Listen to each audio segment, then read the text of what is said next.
घर आए मेहमान। रेखा अपने पति मुकेश और अपनी सास के साथ रहती थी। गर्मियों की छुट्टी में मुकेश की बुआ फूफा अपने लड़की मिनी के साथ उनके घर रहने आए। घर आते ही फूफा जी मुकेश से बोले कि यहाँ तो बहुत गर्मी है, घर में कोई कूलर या एसी नहीं है क्या? रेखा की सास ने बोला, भाई साहब, अभी कुछ दिन पहले ही रेखा ने अपने कमरे में एसी लगवाया है। यह सुनते ही फूफा जी अपने बेटे से बोले कि सारा सामान रेखा के कमरे में ले गए। रेखा और उसका पति मुकेश चुप रहे क्योंकि उन्होंने सोचा कि कुछ दिनों की तो बात है।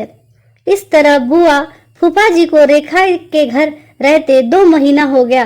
रेखा ने अपनी सास से पूछा कि बुआ जी कब जाने वाली हैं? हम कब तक ऐसे ही बरामदे में सोकर अपना गुजारा करेंगे? रेखा की सास बोली, बेटा, रिश्तेदारी का मामला है, हम कुछ कह भी तो नहीं सकते। रेखा का पति मुकेश बोला, वह सब तो ठीक है, लेकिन उसकी लड़की सारा दिन घर में उधम मचाती रहती है।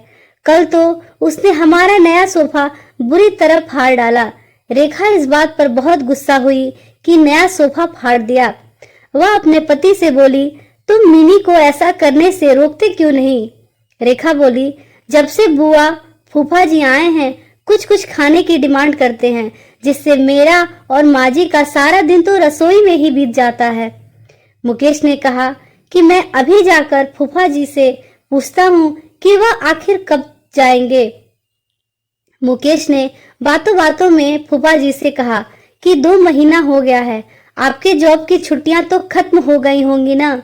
फूफा जी बोले, मुकेश, मैंने जॉब तो कब की छोड़ दी, अब तो मैं बिजनेस करता हूँ और अब मैं इस शहर में भी कुछ बिजनेस खोलने की सोच रहा हूँ। पहले इस शहर को अच्छे से समझ लूं, जिसमें 3-4 महीने तो लग ही जाएंगे। यह सुनकर मुकेश समझ गया कि फूफा जी अभी जाने वाले नहीं हैं। उसने यह बात अपनी पत्नी और माँ को बताई। रेखा बोली, जब घी सीधी उंगली से नहीं निकलता तो उंगली टेढ़ी करनी पड़ती है। इनके साथ भी कुछ ऐसा ही करना होगा। आप यह काम अब मुझ पर छोड़ दीजिए। उसी रात बुआ और फूफा जी छत पर थे। तभी उनकी लड़की मिनी चिल्लाती हुई उनके पास गई और बोली कि मैंने अभी एक भूत को देखा है। तभी एक भूत वहां आ गया और बुआ और फूफा जी को बोला कि तुम में से कौन पहले मेरा भोजन बनना चाहेगा। भूत को देखकर वह बहुत डर गए और जोर से चिल्लाने लगे। फिर भूत उन लोगों को डरा के वहां से चला गया।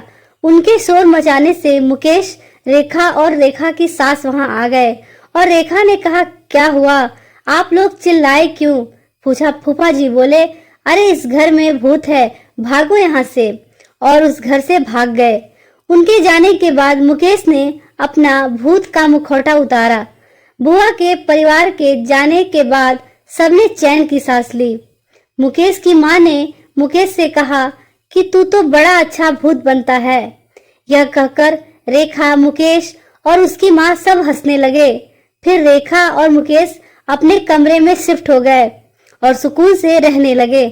और फिर सबने भगवान से प्रार्थना की कि ऐसे रिश्तेदार फिर से हमारे घर न आए। इसीलिए कहते हैं कि किसी भी रिश्ते में अपनी सुविधा के साथ साथ दूसरों की भी सुविधा का ख्याल रखना चाहिए।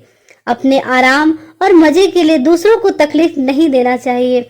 आशा करती हूँ आपको हमारी कहानी पसंद आई होगी।